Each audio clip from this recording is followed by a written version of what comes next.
Questa è la storia di una povera orada che con l'acqua decrescente, spenta dal sirocal, su una veneta e si trova a entrare.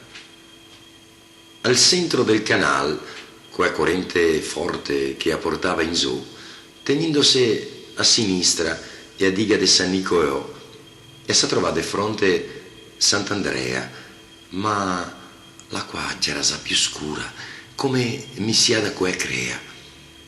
E a voglia era forte di tornare sul mar, ma Venezia è una città che bisogna guardare.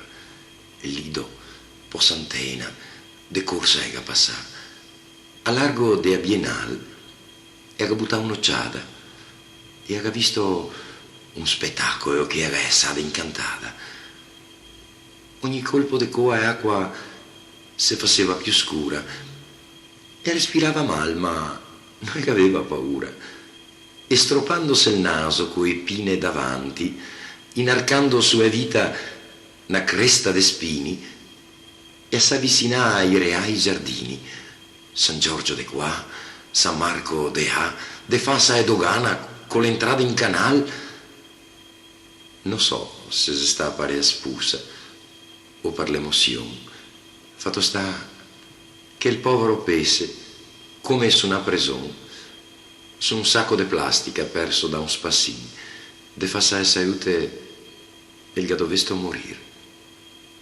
Il sacco e l'orada portai da corrente, schivando batei, gondo e ance, fin quasi a rialto i ganavigà, ma sui scaini, da parte di qua, con un'onda più alta, i segare na e un gatto negro da strada, t'armà, che ha visto sto pese de gran rarità, con un colpo di sata e lo gagirà, par ben 4 volte lo ganasà, e ve pararà impossibile, ma e lo gaesà.